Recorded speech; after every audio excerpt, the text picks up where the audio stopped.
तो यहाँ पर दोस्तों आज हमारे पास आया है कूलर का मोटर रिपेयर होने के लिए। और इसके अंदर कमी है कि हमें ये हाथ से घुमाना होता है तभी हमारा कूलर का मोटर चलता है। दोस्तों अगर आपके पास भी ऐसा कूलर है और आपका कूलर का जो मोटर है या पंखा है उसे आपको हाथ से घुमाना होता है तभी आपका कूलर चलता है, लेकिन चलने के बाद फिर भी स्पीड नहीं देता है, तो इसलिए आपको इस वीडियो को पूरा ध्यान से देखना होगा।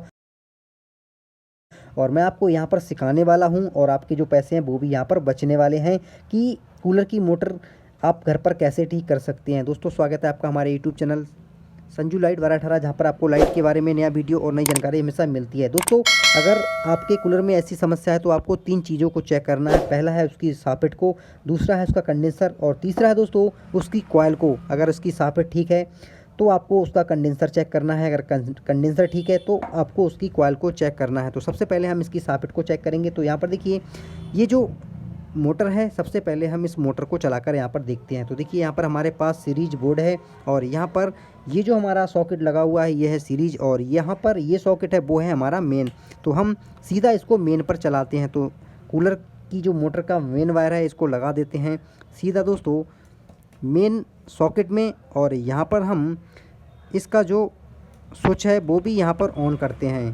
तो देख यहाँ पर हमने स्विच को ऑन कर दिया है, लेकिन दोस्तों ये जो मोटर है वो यहाँ पर गुनगुन आवाज़ कर रही है, लेकिन ये जो हमारी मोटर है वो यहाँ पर नहीं चल रही है। अब हम इसे हल्का सा यहाँ पर घुमा देंगे तो देखिए हमारी जो कूलर की मोटर है बिल्कुल सही चल रही है। लेकिन दोस्तों जब हम इस पर पर को लगाते हैं तो इसकी स्पीड नहीं आती है और ज़्यादा हवा नहीं देता है।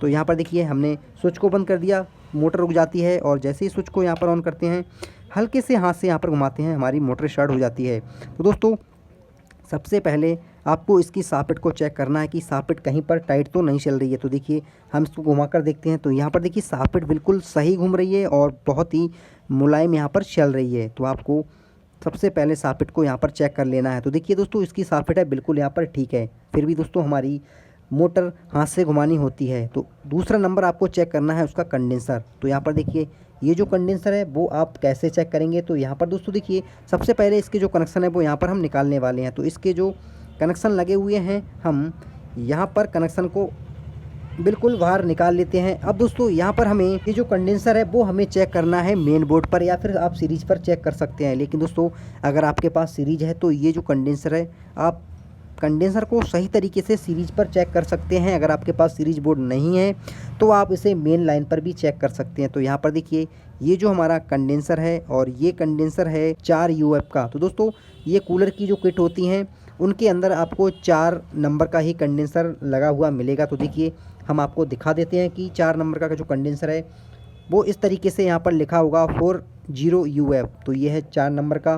तो आप इसे इस कूलर की जो मोटर है उसके अंदर लगा सकते हैं, बिल्कुल सही तरीके से चलेगा। अगर आप ये 4 नंबर से ज़्यादा नंबर का लगाएंगे तो हमारी जो मोटर है वो जल सकती है, अगर आप कम नंबर का लगाएंगे तब हमारी मोटर भी जल सकती है। तो हमें कूलर की जो मोटर है उसके अंदर 4 नंबर का ही लगाना है। और कूलर की मोटर अलग अलग साइज़ की आती हैं, उनके हिसाब से अलग अलग साइज़ के कंडेंसर यहाँ पर लगते हैं। तो दोस्तों हम इसको यहाँ पर चेक करने वाले हैं। तो देखिए सबसे पहले हम इसको करते हैं सीरीज में। तो यहाँ पर देखिए अगर आपके पास कंडेंसर है और जब आप उसे सीरीज में यहाँ पर लगाएंगे तो यहाँ पर दोस्तों हमारी जो सीरीज है वो यहाँ पर ऑन हो चुकी है। लेकिन दोस्तों सीरीज के अंदर ना तो हमारा बल्ब जला और यहाँ पर ना ही कोई यहाँ पर स्पार्क हुई। तो आपको इस कंडेंसर के दोनों वायर को निकालना है और यहाँ पर इन्हें आपस में यहाँ पर मिलाना। तो देखिए बहुत ही हल्की सी यहाँ पर चिंगारी हुई।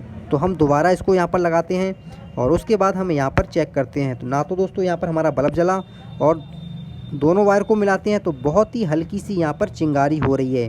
तो दोस्तों अगर ये जो कंडेंसर ठीक होता तो हम इसे सीरीज में जब लगाते और इसका जो सीरीज बल्ब है वो यहाँ पर सही तरीके से ग्लो करता। तो यहाँ पर दोस्तों आपको ध्यान रखना है कि इसका जो सीरीज बल्ब है वो यहाँ पर सही तरीके से जलेगा और इसका जो दोनों वायर हैं वो आपस में जब मिलाओगे तो ये यहाँ पर जोर का स्पार्क होगा। तो हमारा जो कंडेंसर है यहाँ पर बिल्कुल ठीक है। और दोस्तों अगर हमारा सीरीज बल्ब नहीं जला और ना ही कोई स्पार्क हुआ तो हमारा कंडेंसर बिल्कुल यहाँ पर ख़राब है। तो हम इसे अब कर लेते हैं मेन लाइन पर चेक। तो इसके दोनों वायर को लगाते हैं मेन सॉकेट में और स्विच को ऑन करते हैं और उसके बाद यहाँ पर कुछ सेकंड यहाँ पर रखना है और उसके बाद निकालते हैं और दोनों वायर को यहाँ पर मिलाते हैं। तो देखिए बहुत ही हल्का सा यहाँ पर स्पार्क हो रहा है। दोबारा हम इसको एक बार चेक कर लेते हैं, बहुत ही हल्का सा यहाँ पर स्पार्क हो रहा है। तो इसका मतलब दोस्तों ये जो कूलर का मोटर का कंडेंसर है बिल्कुल यहाँ पर ख़राब हो चुका है और जिसकी वजह से दोस्तों ये जो हमारी कूलर की मोटर है वो हमें हाथ से घुमाने के बाद भी स्पीड यहाँ पर नहीं दे रही थी। तो चलिए हम इसमें एक नया कंडेंसर लगाते हैं और उसके बाद हम इस मोटर को चलाकर देखते हैं। अगर दोस्तों हम इस कूलर की मोटर में नया कंडेंसर लगाने के बाद भी हमारी मोटर नहीं चलती है, हाथ से घुमाने पर चलती है, फिर हमें दोस्तों इसको खोलना ही होगा, क्योंकि इसकी जो कॉइल है वो शॉर्ट हो सकती है, जल सकती हैं। इसके अंदर लगाने वाले हैं एपकॉस कंपनी का और 4.0 UF का कंडेंसर। तो चलिए सिंपल इसके कनेक्शन है, जैसे आपने इसको खोला था सेम वैसे ही आपको यहाँ पर लगाना है। और यहाँ पर दोस्तों देखिए, वो लगाने से पहले हम एक बार इसको चेक करा देते हैं कि हमारा ये जो कंडेंसर है वो सीरीज बल्ब किस तरीके से यहाँ पर काम करता है। तो देखिए हम दोनों वायर को यहाँ पर लगाते हैं और देखिए यहाँ पर देखिए बिल्कुल सही तरीके से हमारा जो सीरीज बल्ब है वो यहाँ पर जल रहा है। और जैसे ही हम दोनों वायर को यहाँ पर मिलाते हैं, देखिए बिल्कुल तेज़ी से यहाँ पर स्पार्क होता है। और ऐसे ही दोस्तों हम मेन लाइन पर भी इसको यहाँ पर चेक कर लेते हैं।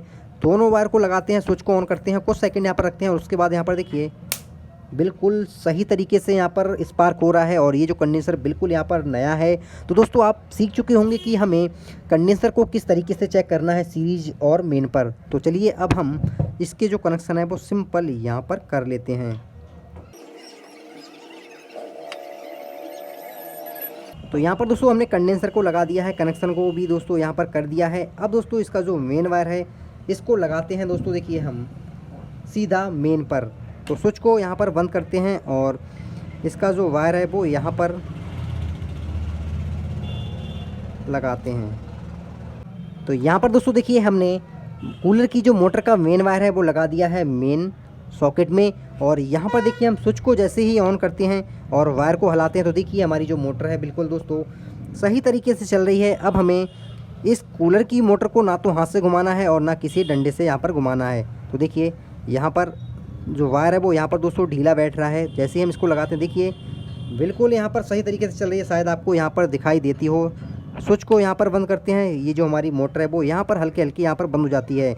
और जैसे ही दोस्तों यहाँ पर ऑन करते हैं देखिए बिल्कुल यहाँ पर सही तरीके से चल रही है। तो आई होप दोस्तों इस वीडियो से आपको बहुत कुछ सीखने को मिला होगा। अगर आपको वीडियो अच्छा लगे वीडियो को एक लाइक, अगर आपके पास भी ऐसा कूलर है तो दोस्तों आप 3 चीज़ों को आपको कूलर के अंदर चेक करना है और जो कूलर है वो आप आसानी से घर पर ही ठीक कर सकते हैं। अगर आपको वीडियो अच्छा लगे वीडियो को एक लाइक, और अभी तक आपने हमारे चैनल को सब्सक्राइब नहीं किया तो चैनल को सब्सक्राइब ज़रूर करें। मिलते हैं एक नया टॉपिक और एक नया वीडियो पर, तब तक के लिए दोस्तों जय हिंद जय भारत।